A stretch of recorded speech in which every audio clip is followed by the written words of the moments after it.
శ్రీకృష్ణుని రక్షణ. అనగనగా ఒక అందమైన ఊరిలో రాధ అనే ఒక అమాయకపు అమ్మాయి ఉండేది.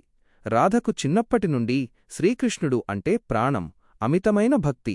ఎప్పుడూ కృష్ణుడి లీలలను తలుచుకుంటూ ఆ నల్లనయ్య ధ్యానంలోనే గడిపేది. ఒకరోజు రాత్రి రాధ గాఢనిద్రలో ఉన్నప్పుడు ఆమెకు ఒక భయంకరమైన కల వచ్చింది.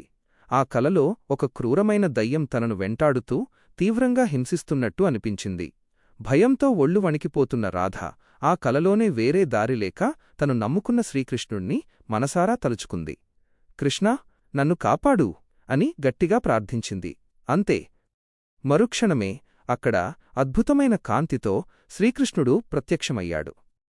ఆయన చేతిలోని సుదర్శన చక్రం, ఆ మురళీధరుణ్ణి గంభీరమైన రూపం చూసి ఆ దయ్యం భయంతో వణికిపోయి అక్కడి నుండి పారిపోయింది. కృష్ణుడు రాధవైపు చూసి చిరునవ్వు నవ్వి అదృశ్యమయ్యాడు. దాంతో రాధ ఒక్కసారిగా ఉలిక్కిపడి నిద్రలేచింది. అదంతా కల అని గ్రహించినా కృష్ణుడు తనను కాపాడాడనే నమ్మకంతో ఆమె మనసు ప్రశాంతంగా మారింది. మరుసటి రోజు ఉదయం రాధ గుడికి వెళ్తుండగా సరిగ్గా తన కలలో చూసినట్టే నెమలి పించం చేతిలో పిల్లనగ్రోవితో శ్రీకృష్ణుని వేషం వేసుకున్న ఒక అబ్బాయి ఆమెకు ఎదురుపడ్డాడు. అతడిని చూడగానే రాధకు ఒళ్ళు పులకరించింది.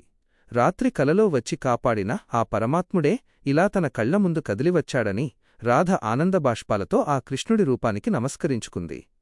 భగవంతుడు ఎప్పుడూ తన భక్తులను కనిపెట్టుకునే ఉంటాడని ఆమెకు పూర్తిగా అర్థమైంది. ఈ